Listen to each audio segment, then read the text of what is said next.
Tá, beleza. Pode ir.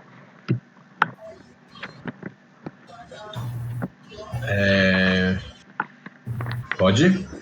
Pode. Então, você chegou a ler, Lucas, o primeiro capítulo? Ou não? Chegou? Li. Entendi. Esse capítulo 2 agora, eu confesso que eu não consegui terminar de ler ele, não. Falta a última página para mim. Mas eu acredito também, eu realmente estou tendo muita dificuldade para ler esse livro. Eu tô achando muito ruim a tradução, muito ruim. Tipo assim, eu tô tendo muita dificuldade de compreender mesmo o que eu falo, sabe? Tá sendo um desafio um pouco complicado, porque, por exemplo, eu acho que eu gastei umas 5 horas, pô, pra ler 16, 17 páginas, assim. Eu tô achando muito, sei lá, muito estranho, não tô conseguindo compreender as coisas direito e tal. Eu tenho que ficar voltando e tal. Então tá sendo um pouco macio.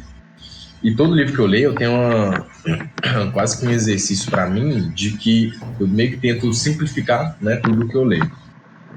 Então, por esse livro eu tô achando bem complexo, pelo menos essa segunda parte, né, a primeira eu achei menos, foi um pouco mais complicado para mim. Mas enfim, né, esse segundo capítulo, C.S. Lewis, né, ele fala diretamente sobre dons espirituais, na verdade, mais especificamente, né, do dom de línguas, né, que ele chama também de, acho que é glossália, como é que é? Até esqueci o nome. Glossolalia. Isso. Peraí, dom de E ele línguas? fala, Uai, velho, a gente não leu o mesmo capítulo então, não. qual que você lê? Eu li A Busca do Saber em Tempo de Guerra. Fala sobre o quê? Fala sobre vida intelectual. Sobre Sobre o como quê? viver. Sobre vida intelectual. Sobre como viver religião. Sobre os inimigos da vida intelectual. E o seu, Lucas? Também. Como assim, cara? Qual que é o título do capítulo que você leu, Carabina? Chama transposição. Ah, mas então, esse é diferente. Esse é outro. O que Como a gente falou assim, lá que a cara? gente ia ler era o Em Busca do Saber. Transposição é o capítulo 4. Do que eu mandei lá, no Uai, link que eu mandei. como assim, cara? Eu não vi vocês falando isso. Ah, você tá brincando. Mentira. Mas tem transposição nos seus? Tem. É o Tem. capítulo 4. Eu mandei o índice lá, ó, no grupo. Cara, desculpa, eu não reparei. Porque, tipo assim, como o meu PDF, o tanto da capa vermelha, tanto um outro lá, eu tava seguindo a capa vermelha por causa do seu lá, mas eu não entendi, cara. O meu da capa vermelha tá diferente? Não, o meu tem capa vermelha não. O meu é tipo um campo com umas nuvens, a capa. Eu mandei a Pô, capa do meu cara. lá também. Pô, cara. Ah, não. Capa vermelha foi o que eu tinha comprado, na verdade. O meu é da Foi o que você editora mandou. Vida. Pô, cara, que merda, hein? Tá de boa. Ah, Dá uma passada fazer o nele. seguinte então. Fala aí do capítulo que você leu e eu e o Lucas a gente fala do que a gente leu. Pode ser? Pode ser. Pode ser. Então, nesse capítulo 2 né? Ele fala de dons espirituais, como eu falei, né? Mas só que especificamente do dons de línguas, né? Algo que a gente até chegou a conversar durante o Cristianismo por Princípios, né? Mas conversando de uma maneira bem mais superficial, né? E tudo mais. E o C.S. Lewis,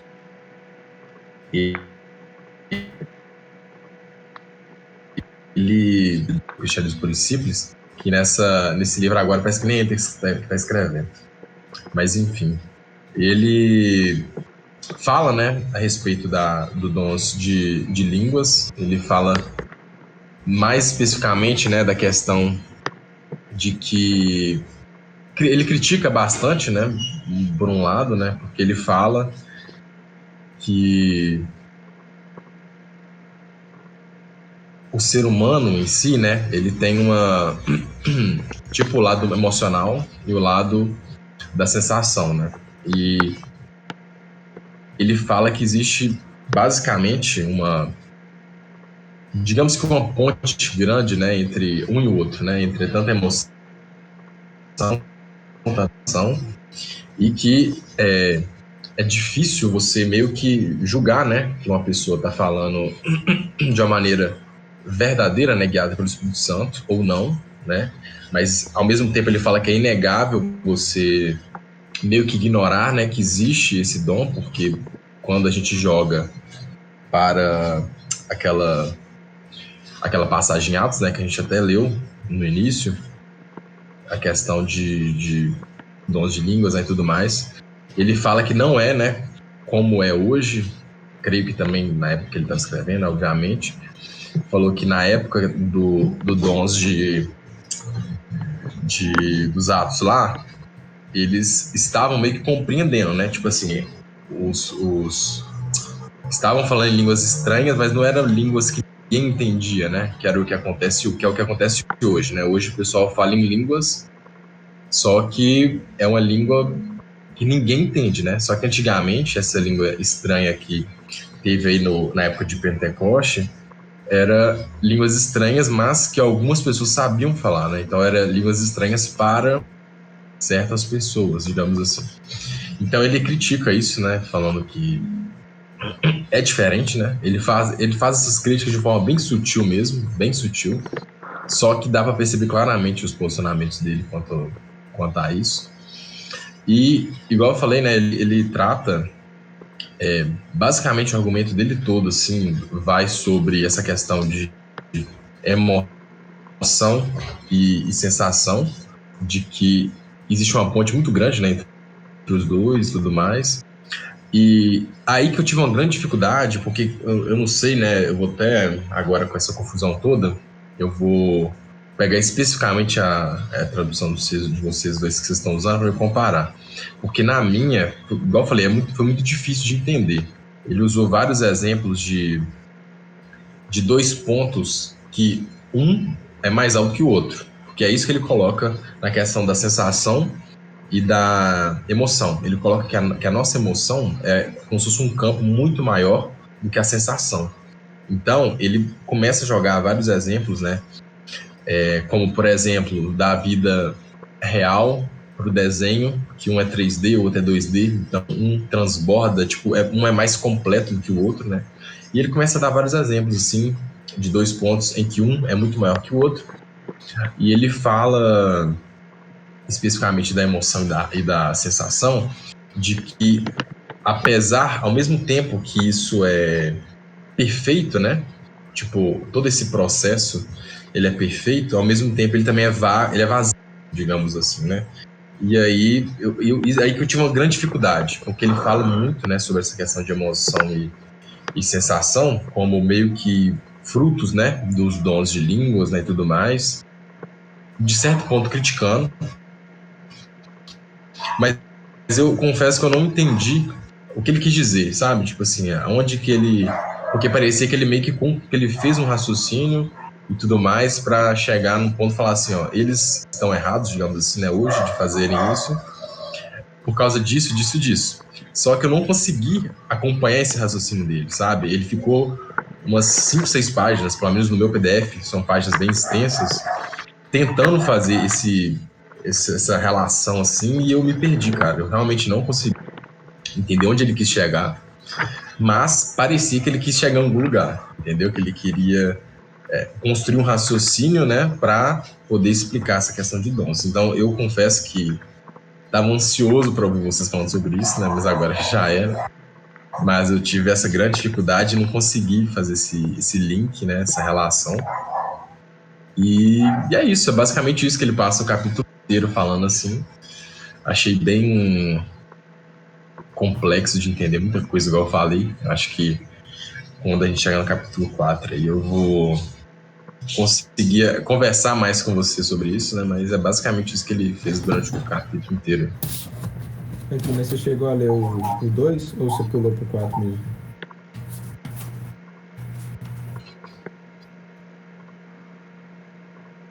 Não, eu li o 2, o transposição no meu 2, no que eu tava lendo, Ah, entendeu? entendi. Tá me ouvindo? Entendi. Tá. Sim, sim. Mas Eu tava até ansioso para ler essa transposição, porque chegou a ler o prefácio.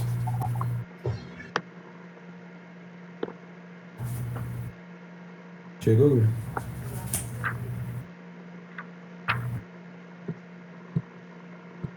Gabriel. Pronto, eu tava silenciado, que eu tava seguindo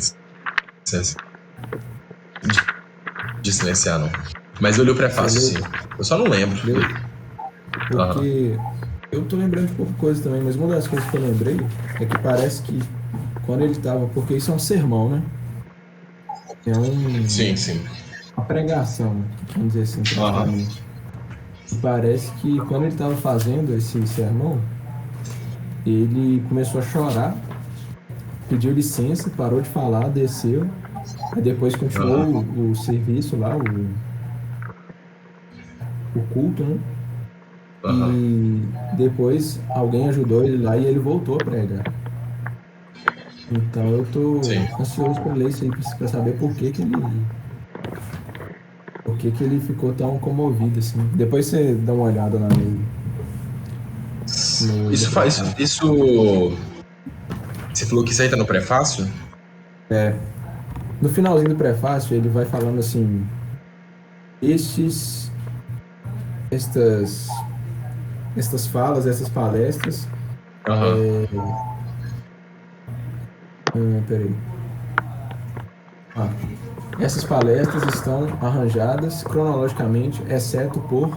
Aí ele fala: peso da glória. 2, Sim. aprendizado em tempos de guerra. 3, não sei o que lá. 4, transposição. Aí nessa parte da transposição que ele fala disso. Então eu fiquei curioso para saber o porquê disso. Porque disse o quê? Isso que eu não entendi. Por que que ele chorou? Por que que ele chorou, que ele ficou tão emocionado. Ah, tá. Você fala no. Mas ele. Deixa eu ver aqui. Pera aí. O Carabine, nessa versão aí que você tá do livro, tem quantos capítulos? Tem quantos artigos? Aham. Tem. Deixa eu ver. Aqui eu acho que tem. Tem 9. Uai, o meu também tem 9. Ele tá na ordem diferente, que estranho. É, só mudou a ordem mesmo. Mas foi falta de atenção minha, cara. Assim, eu tô com essa outra tradução, só que eu não reparei. E eu não reparei vocês falando também no grupo lá, então foi uma burrice em dobro. Pessoal muito retardado, cara. Ah, vou aqui mudar os capítulos de lugar. Pelo amor de Deus. Mas, ô Lucas, pegando o que você falou, eu lembro dessa do prefácio. Só que eu não lembro de ter lido isso, não, cara, especificamente. Não, ele. Eu lembro, tipo assim, ele fala, né, essa questão de. Pode falar o que você ia falar aí. Não é que no texto dá para saber que ele chorou, é no dia que ele tava lendo publicamente, entendeu? No dia que ele tava fazendo a palestra que você fala? É, porque isso ele escreveu para falar publicamente. Aham. Ou Sim. vice-versa, ou falou e depois alguém transcreveu. Agora eu tô na dúvida. Mas aí foi quando ele tava lendo, ele ficou comovido e parou de ler. Aí desceu e tal, depois voltou, porque tava muito comovido, né, como fala. Entendi. Não, eu confesso que eu não reparei isso. Porque, tipo assim, ele chega a falar essa. Ele até falou de choro e tal, mas foi exemplificando também, sabe? Mas isso Uhum. daí, cara, eu não vi durante o capítulo. Eu Até boto mesmo no fé, eu queria. finalzinho. Até mesmo no Aham. finalzinho. É porque lendo isso eu imaginei assim, esse texto deve estar. Não vai, talvez não dá pra saber que ele chorou, mas dá pra saber Aham. que é uma coisa muito pesada, assim. Eu imaginei, né? Mas pelo que você tá falando aí, Sim. achei meio nada a Mas ver aí, as palavras. mas o que Eu acontece? gostei. Pode ser, igual eu falei, eu não li a última parte. Não terminei de concluir o raciocínio dos pontos 3 e 4 Uhum, que ele tá uhum, falando. Porque, igual eu falei, pra mim foi muito complexo. Então eu tava voltando toda hora, então eu não conseguia, tipo assim, dar sequência na leitura enquanto eu não entendia. Então eu uhum, não consegui ler a última parte, a não ser que ele tá falando lá, entendeu? E eu não uhum. reparei, É, entendeu? mas enfim. Vamos passar pro outro então? Pode passar. Mas aí, cara, é o Fala de novo, não te ouvi. A transposição é 4, né? Os seus? Transposição é 4 do meu. Tá, beleza. Só fechar a janela aqui, peraí. Fechou.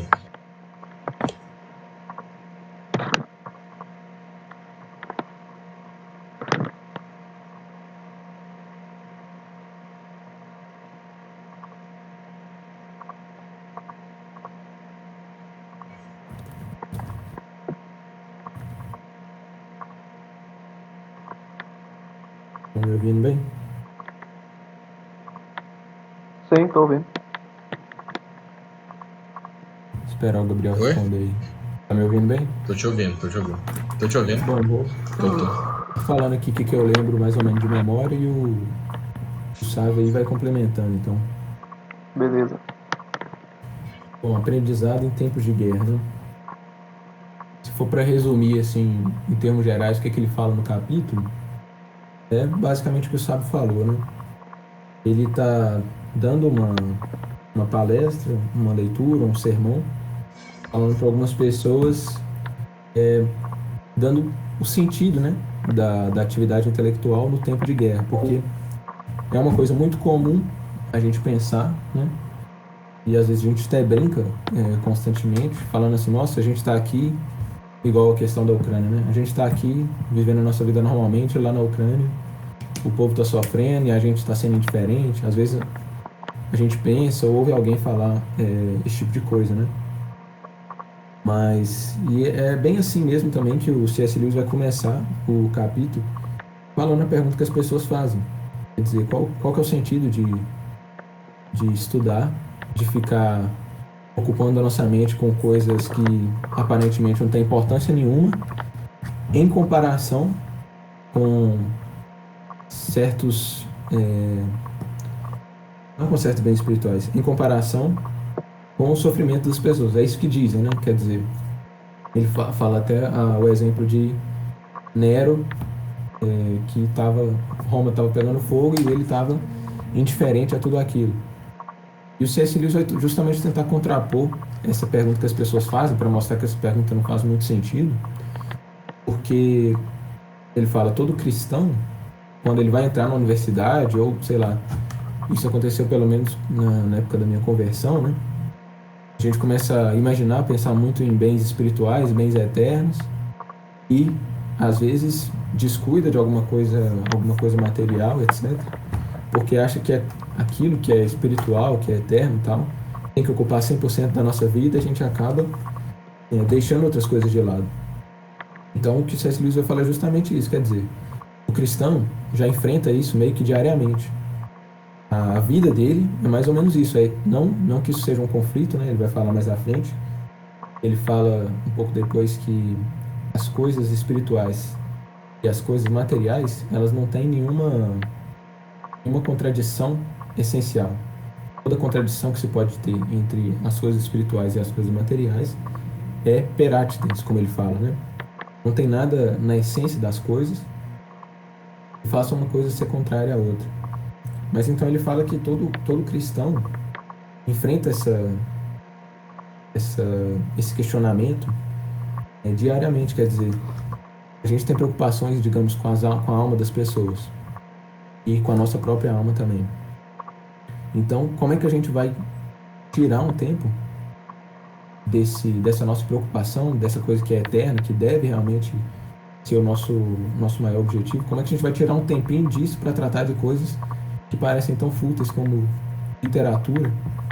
Realmente parece uma besteira. A filosofia e a teologia já parecem coisas diretamente, não só parecem, né? São coisas mais diretamente relacionadas à nossa salvação, à salvação do próximo também. Mas se você pensar em literatura, arte, matemática, biologia, aparentemente, pelo menos a princípio, parece ter muito pouco sentido você se dedicar a essas atividades quando você tem que se preocupar com a sua alma, com aquilo que vai acontecer depois da sua morte, ou com a vida do seu próximo, ou até com outras questões que são menores do que essas, mas ainda assim são de grande importância, como por exemplo seu casamento. E ele fala que se nós pararmos de estudar agora por causa da guerra, nós vamos estar dando ouvido para os nossos sentidos, para as aparências, para aquilo que as massas dizem e pensam, e vamos estar com a nossa razão. Nossa razão diz, quer dizer, a vida toda nós tivemos esse tipo de preocupação, e não vai ser agora que nós vamos, por causa de uma guerra que está acontecendo na Europa, nós vamos parar de ter esse tipo de preocupação, né? E ele nem entra na questão de se isso é útil, se essas coisas conduzem à salvação, mas eu vejo que ele trata de um aspecto bem prático, quer dizer, ele poderia procurar na essência das coisas, de que modo a literatura está intimamente associada à filosofia, o que a filosofia tem a ver com a teologia, de que modo ela ajuda na salvação, não sei o quê. Poderia ter tratado dessas coisas, mas ele fala de um aspecto bem prático e acho que senso comum mesmo, sem que isso seja uma coisa ruim, né? Porque é até interessante no prefácio, alguém fala assim, C.S. Lewis era um homem de percepções comuns, eu acho, percepções comuns, mas com um intelecto em comum, quer dizer, ele via as coisas que todo mundo vê, essa pessoa disse, né? Ele via as coisas que todo mundo vê, mas consegue tirar disso um significado mais claro, mais evidente para as pessoas verem. Então, ele fala que não faz nenhum sentido, né? E a gente pode colocar isso na nossa vida diariamente também. Podemos pensar, por exemplo, em época de eleição, em que muitas coisas se acirram e muitas pessoas trocam de atividade, ou eu já vi pessoas assim, né, por questão de jogo de futebol, por causa de um jogo de futebol muda grande parte da rotina dele, assim, e além de outros conflitos, né, vamos pensar na pandemia, acho que aconteceu com muita gente, na pandemia, muita gente pensando excessivamente na pandemia, e deixando de fazer seus deveres, deixando de praticar suas virtudes, perdendo um pouco a fé, a confiança, quer dizer, justamente no momento em que nós devemos exercitar ainda mais nossas virtudes, nossas habilidades, tudo aquilo que nós fazemos bem, nós sentimos, né, pelos nossos sentidos, uma tentação de abandonar tudo e só ficar pensando no problema que está aqui, que pode nos atingir, né, e acabamos também talvez ficando ansiosos, né. É interessante que no finalzinho do capítulo ele vai falar que ele vai dar 3 dicas para que se possa combater 3 dificuldades que nós podemos ter diante da guerra, né? Uma é excitação, quer dizer, justamente você ficar pensando demais sobre uma coisa, se vai acontecer, se vai não sei o que, se vai me afetar. Então a gente senta para estudar e pode ficar pensando na guerra, pensando em mil coisas, como que isso pode nos afetar, etc. O outro inimigo, o primeiro, a excitação. O segundo, a frustração, quer dizer, você experimentar que pode ser que você experimente que tudo que você está fazendo vai ser em vão, porque a guerra vai acabar com tudo, ou ainda que sem a guerra você pode pensar, não, meu tempo é curto, eu não vou conseguir fazer o que eu quero, eu não vou conseguir atingir meus objetivos, então isso pode desanimar as pessoas. Então, excitação, a frustração de não conseguir fazer o que se quer, e a terceira dificuldade, o terceiro inimigo é o medo, né? Então, ele vai oferecer, digamos, 3 dicas aí de como nós podemos enfrentar essas dificuldades nos tempos de guerra e, assim, seguir a nossa caminhada intelectual. Eu posso falar disso depois, assim, se sobrar um tempo, porque eu acho que é menos importante. No meio do caminho, ele vai combater essa ideia, digamos, muito comum, mas, como ele vai dizer, errada, de que a guerra é uma situação anormal, né? Ele vai falar, a vida nunca foi normal, né? Qualquer século que você pegar, qualquer idade, qualquer período da história que você pegar, se você analisar a fundo, vai estar acontecendo diversas coisas, diversos problemas, ainda que não sejam guerras, digamos, guerras entre mundos, certamente eram guerras de conflitos interiores. Guerras entre países certamente é muito comum, mas ainda que não seja isso, ainda havia as distrações das próprias pessoas, os pecados mais comuns de uma época, aquilo que dificulta mais uma pessoa. Nós sabemos que havia épocas que livros eram caríssimos, por exemplo. As pessoas tinham que fazer um grande esforço para conseguir um livro. Então a gente imagina, né?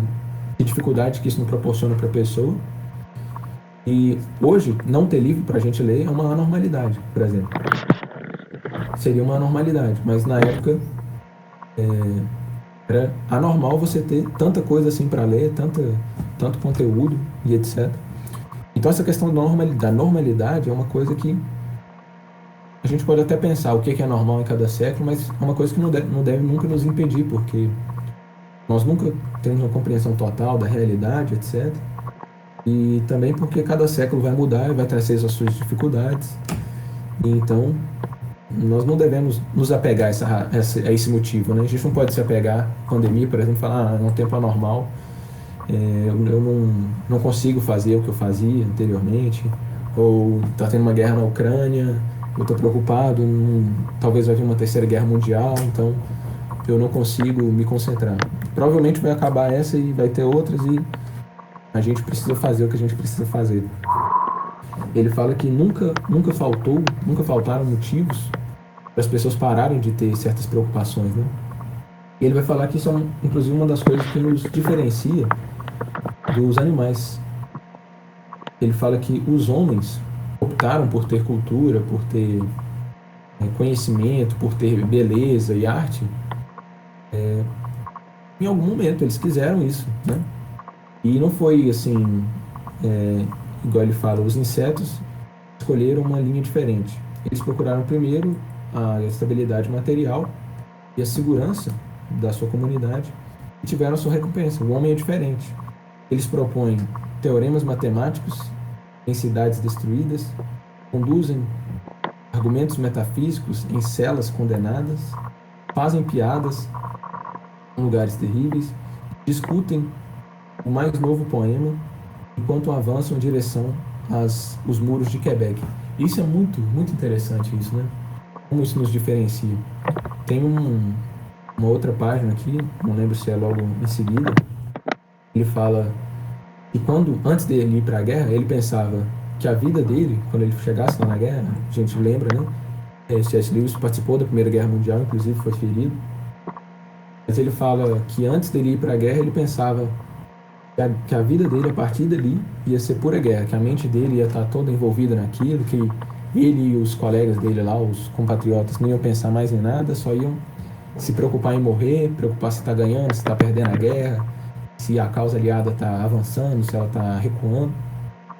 E ele fala que ele encontrou justamente o contrário. Quanto mais perto, entre aspas, né, da morte, ou quanto mais perto das trincheiras eles se encontravam, ele encontrou que justamente deixa eu tentar achar o trecho aqui. Ele falou que quanto mais perto ele chegava da linha de frente, quer dizer, da parte que teoricamente é mais fácil de morrer, quanto mais perto ele chegava, ele e os companheiros dele, ele percebia que menos se falava sobre a guerra. Quer dizer, mais se estava falando sobre outras coisas, né? E isso é interessantíssimo, um testemunho muito interessante dele. E além dessa comparação com os insetos também, ele lembra da Grécia, né? Que não deixou somente o Partenon, mas também deixou a oração funeral, deixou a filosofia, deixou outras coisas. E ele fala, se nós formos abrir mão de toda a preocupação cultural, civilizacional, até que algum perigo tenha sido revertido, que alguma calamidade, alguma injustiça tenha sido corrigida, nós nunca vamos fazer nada, né? E não é isso que se vê na história. O homem não esperou esse tipo de coisa, não esperou a paz para começar a pensar, começar a filosofar. E ele dá justamente o exemplo dos gregos, né?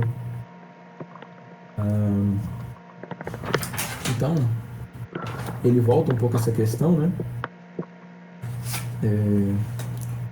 E fala, acho que uma coisa que talvez vocês já enfrentaram também, que quando a gente começa a tratar de certas coisas que não estão diretamente relacionadas a Deus, ao Evangelho, talvez para os protestantes alguma coisa que diga respeito diretamente à Bíblia, isso é uma coisa que eu já vi bastante, a gente começa a se perguntar como a gente pode ser tão vão, tão frívolo, e se preocupar com qualquer coisa que não seja a salvação das almas, né? essa é um pouco a questão que nós temos que responder. Mas, como eu já falei e relembro, né? Essa pergunta é uma pergunta de todos os dias. Então, a guerra não é uma situação assim tão nova, né? Que possa acontecer. E, mais uma vez, o C.S. Lewis, ele não é filosófico, né?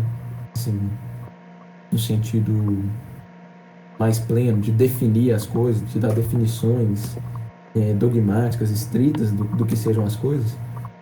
E quando ele vai falar disso, ele fala, olha, quer isso possa ser feito ou não, quer nós não possamos fazer nada, ou nós devamos fazer somente as coisas que são sagradas, em oposição às coisas que são seculares, o C.S. Lewis fala, o fato é que isso nunca vai acontecer.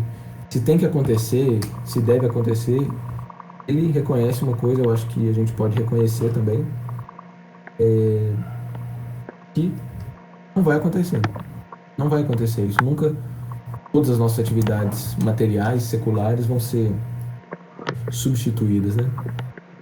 E ele dá um testemunho também de quando ele era cristão, antes dele ser cristão, que ele fala que ele não está certo de que antes de se tornar cristão, ele tinha realizado, ele tinha pensado com clareza que depois que ele se convertesse, ele ia fazer praticamente as mesmas coisas, somente com um espírito diferente. Então ele fala que ele não sabia se era exatamente isso, né? Não que ele não sabia, mas ele não tinha colocado as coisas claramente assim, que as coisas seriam dessa forma. E realmente é um pouco curioso. Na verdade, a gente pode pensar da vida dele que, antes dele se tornar um cristão, ele não era uma pessoa que tinha muitos pecados visíveis, assim. Não era um alcoólatra, certamente, não era um ninfomaníaco ou qualquer tipo desses pecados da carne, né? Que são mais fáceis de visualizar, mais fáceis de perceber, aqueles que se cometem diretamente com o corpo, né? Então provavelmente ele não frequentava bordel, não frequentava os bares, pelo menos não para ficar bêbado, ou certas festas imorais. Então o que ele está olhando para a vida dele antes e depois, né? A vida de um professor universitário. É bom lembrar também que o pai dele era cristão, e ele mesmo tinha sido cristão antes de uma fase da infância dele, né? Acho que com uns 13 anos ele se decide ateu, alguma coisa assim. Então, as práticas da vida dele não eram, exteriormente, coisas que precisavam ser mudadas, né?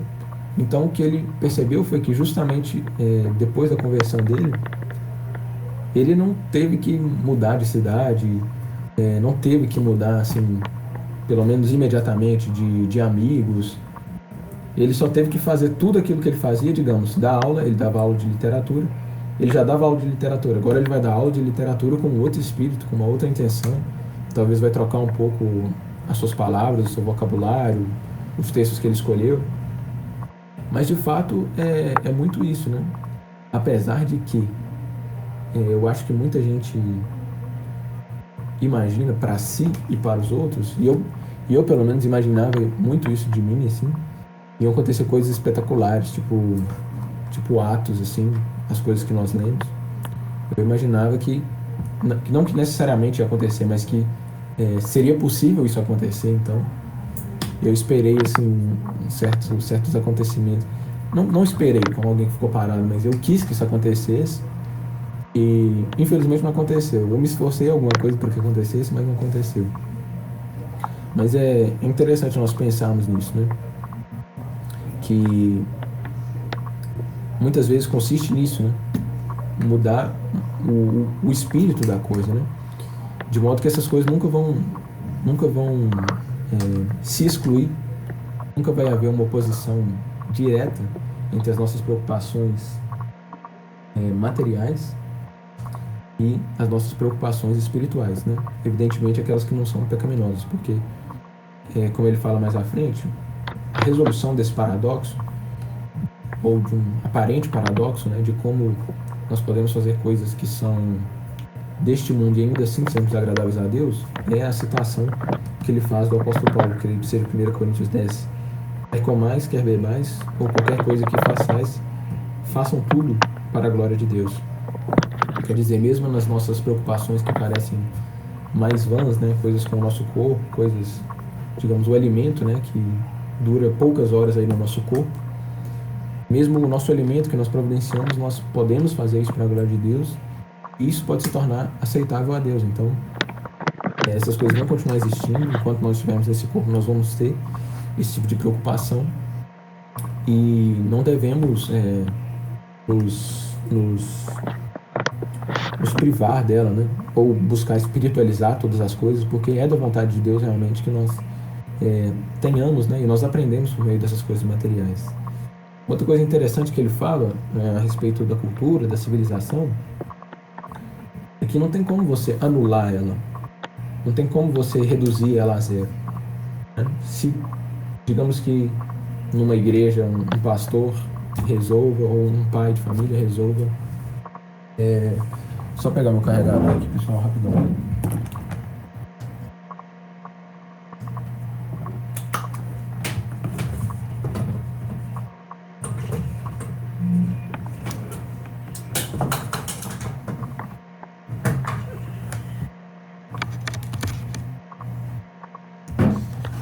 Voltando aqui.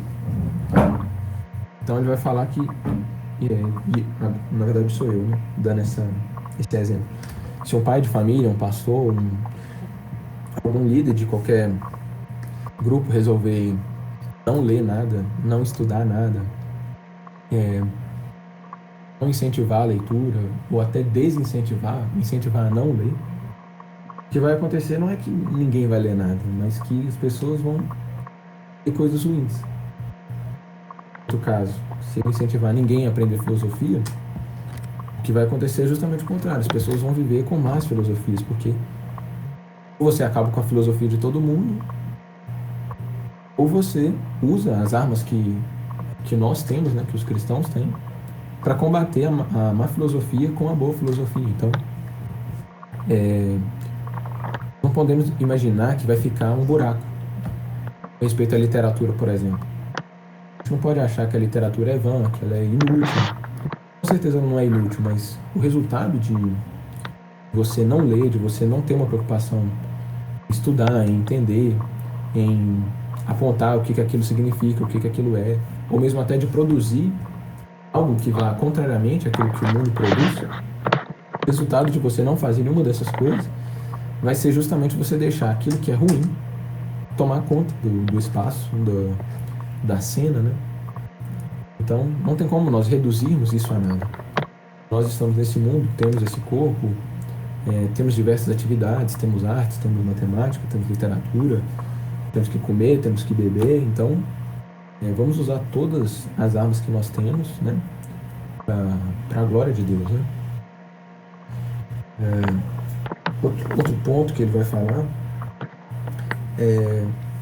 já voltando um pouco, né, porque antes ele estava incentivando, né, a falar desse tipo de coisa, mas por outro lado também ele destaca bem que a guerra e qualquer coisa material vai falhar em absorver a totalidade da atenção da alma humana, né? Então, por um lado, sim, nós devemos estudar, nós devemos procurar, nós devemos nos dedicar às coisas que são passageiras, que são desse mundo, mas sempre lembrando que qualquer coisa que é material, que é passageira, sempre vai falhar em conseguir absorver a total atenção de uma alma humana, né?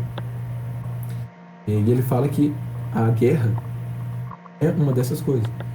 Se nós dedicarmos alguns dias da nossa vida que sejam a dar toda a nossa atenção para a guerra não vai conseguir, ela não vai suportar tanta atenção, digamos assim, né? Na verdade, a nossa alma que não vai aguentar dar tudo para ela, né? E o que a gente vê é que justamente o que é produzido, a nossa alma até adoece quando nós prestamos muita atenção em coisas que são passageiras, que não merecem, né? Não conseguem suportar a nossa atenção. Então, a guerra não é capaz disso, as coisas materiais não são capazes disso, e a nossa alma nunca vai encontrar satisfação nesse tipo de coisa. Gabriel, você tem que sair? Ou pode aguentar mais um pouco? Né? Eu aguento mais uns 5 minutos, 6 minutos. Mas eu achei muito interessante, cara. Rapidinho, isso aí que você falou, essa última parte. Eu acho que relaciona muito com muita coisa que eu vejo na internet hoje, sabe? Eu acho que o Sávio pode falar melhor isso até.